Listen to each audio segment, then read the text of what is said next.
When my husband Nathan died, the house didn't just fall silent. It felt like something inside its walls had stopped breathing with him. For 35 years, this home echoed with his voice, his laughter, the steady rhythm of his footsteps on the hardwood floors. He was the kind of man who filled a room even when he didn't speak. A quiet gentleness, a calm presence, a strength I leaned on more than I ever admitted. And now he was gone. One moment he was repairing the old grandfather clock in the living room, and the next, he was collapsing beside it, his hands still covered in sawdust. The doctor said it was sudden heart failure. I don't know if that made it better or worse.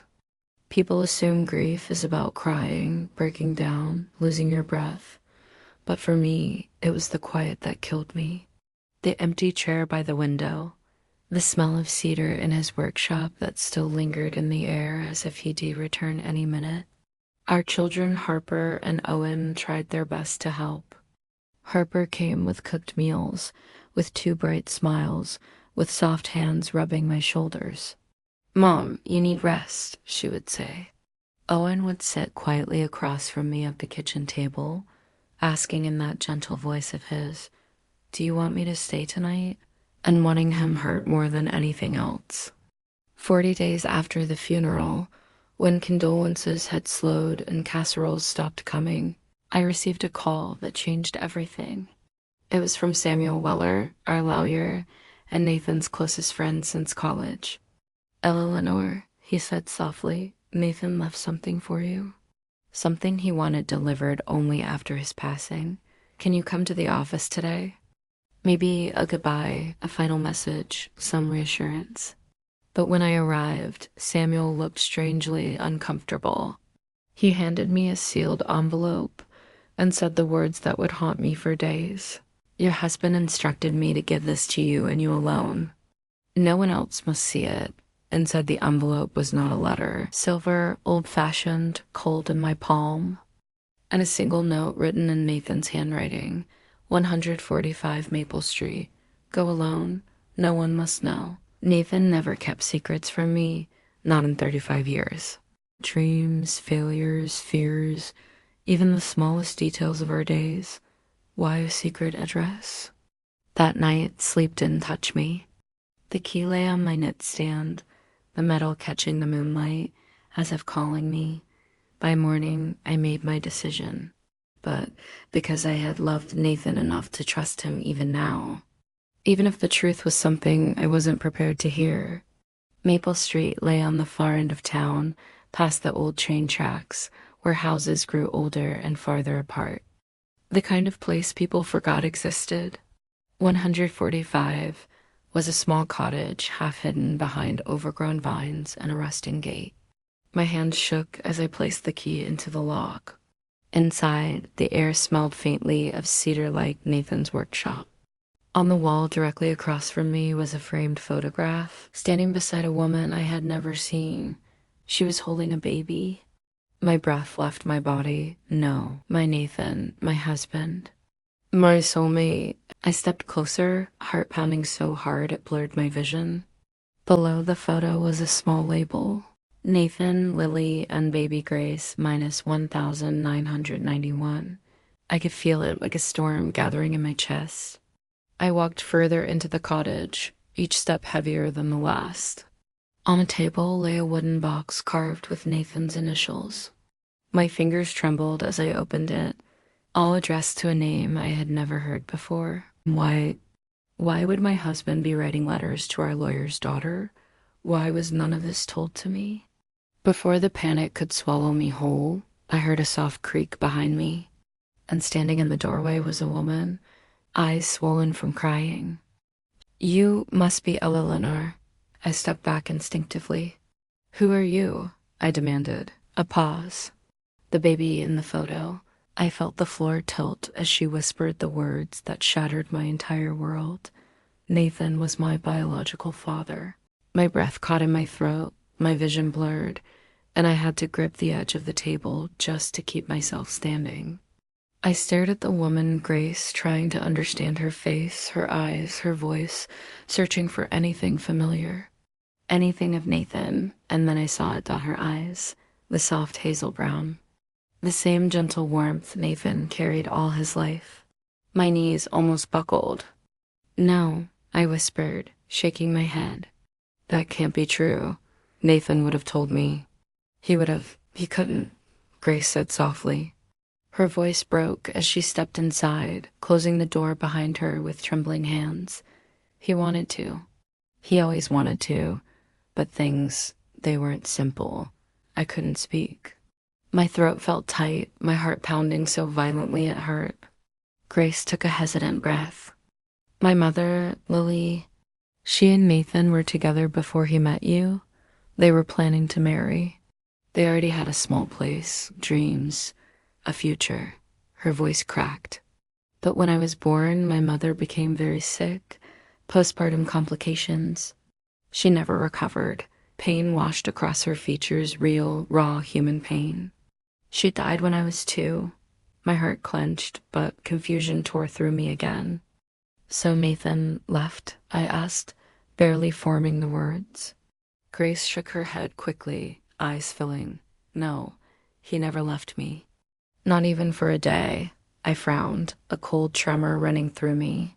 What do you mean? Grace stepped closer, opening the wooden box fully now.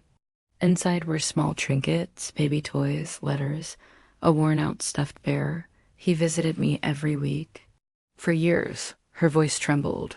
He paid for my schooling, my hospital bills, everything. He was in my life until I turned 18. I felt like I was drowning, but I never heard of you. He never mentioned. Her eyes softened, sadder than anything I'd ever seen. Because Samuel the lawyer adopted me after my mother died, Nathan asked him to. He wanted me to grow up in a stable home. And Samuel agreed.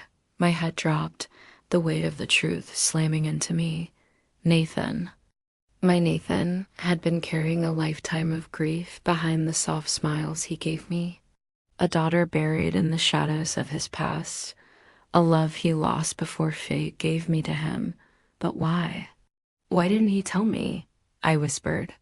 Grace swallowed hard, tears sliding down her cheeks. Because he didn't want to lose you? The room tilted again. I steadied myself on a shelf, my breath shallow. Grace continued, voice cracking.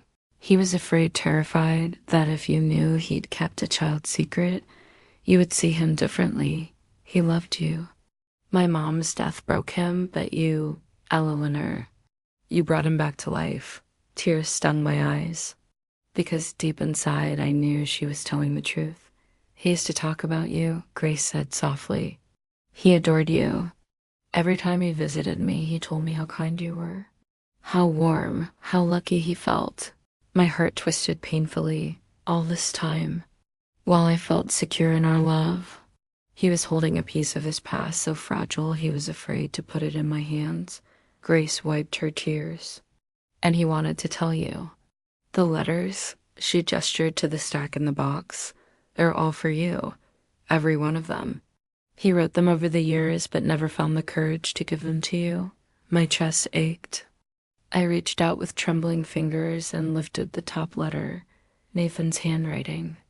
Strong, familiar, steady. My love, if you're reading this, it means I still haven't told you about Grace. My vision blurred. Tears dripped onto the paper. I pressed a hand to my mouth to stop the sob escaping my throat.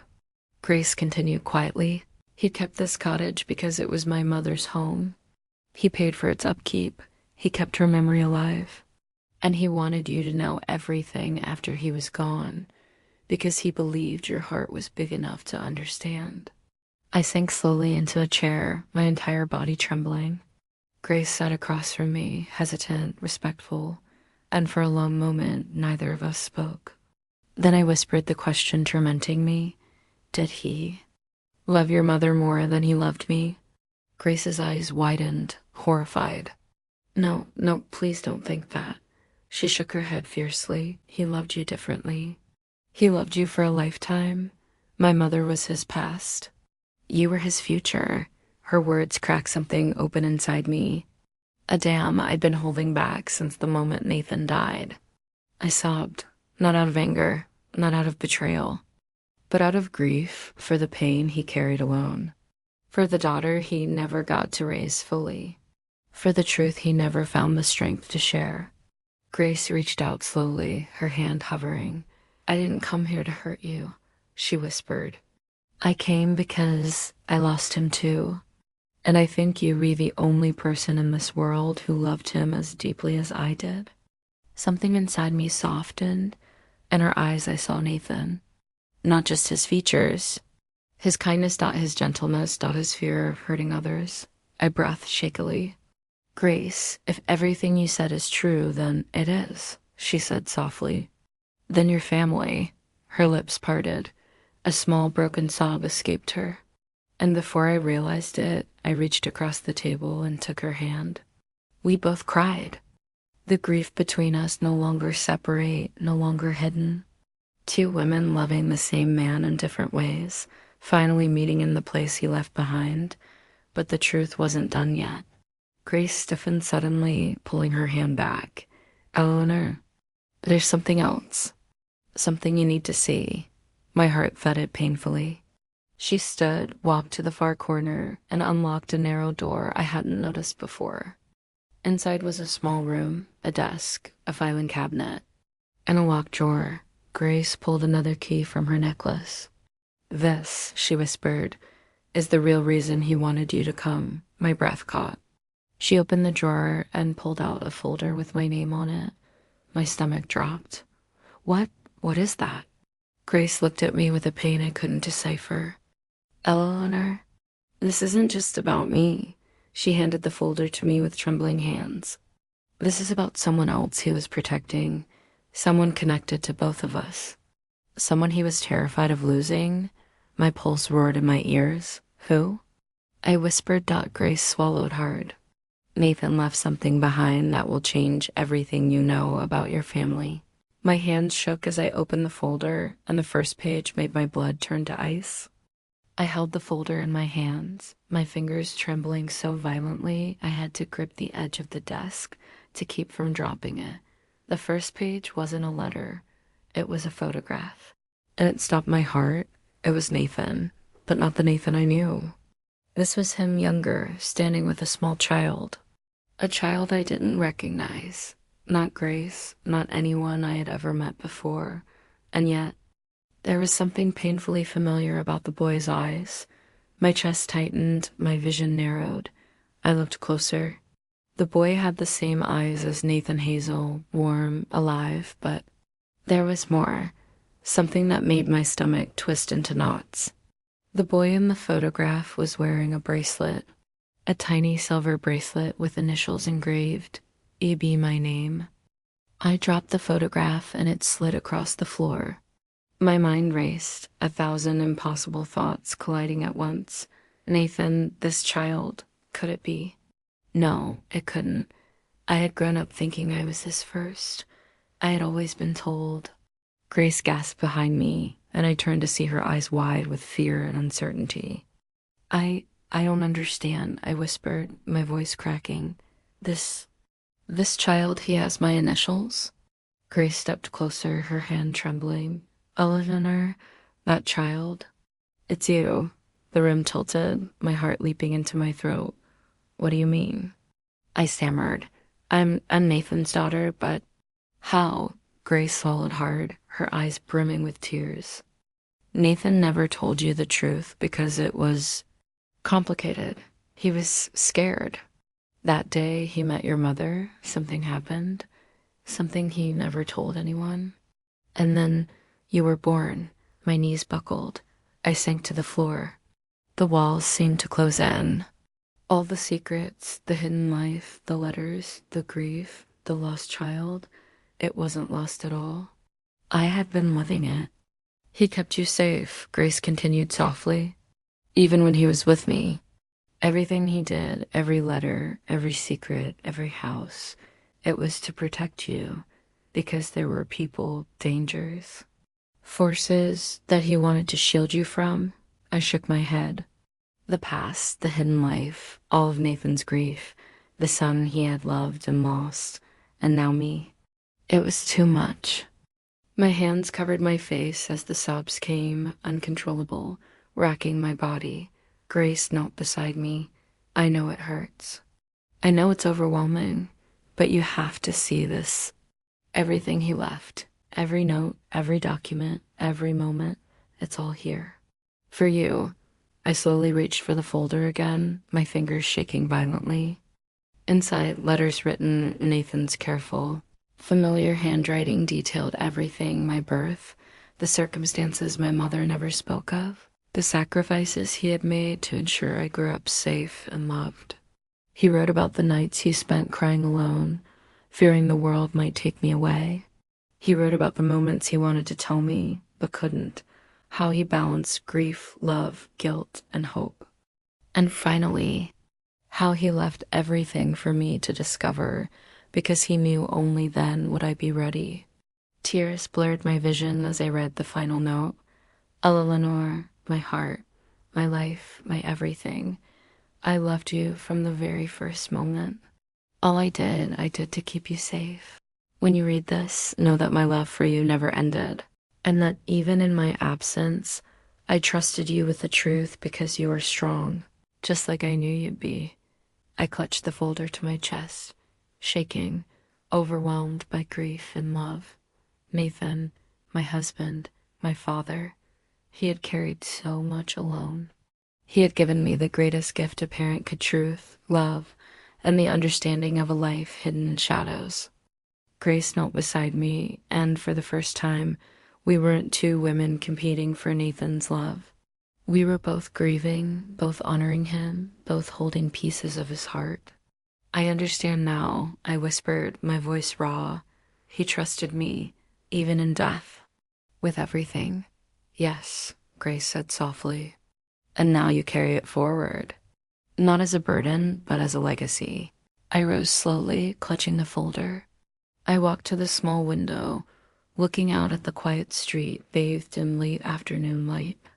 The wind stirred the leaves, carrying the faint scent of pine wood and cedar. It was as if Nathan himself was there in the warmth, the silence, and the love he had left behind. I understood then, grief and loss were not the end. Secrets and sorrow could become bridges, connecting hearts even after death. Nathan had shown me that love could endure even through hidden pain. I turned back to Grace. We should share this with our families. They deserve to know the truth too. She nodded, a small, tentative smile breaking through her tears. Together, and in that moment, standing in the house Nathan had built as a sanctuary, surrounded by letters, photographs, and memories, I felt him with me. Not as the man I thought I knew, but as the man who loved fully, sacrificed deeply, and trusted entirely. The past had been heavy. The secrets had been devastating. But the truth, his truth, was finally ours.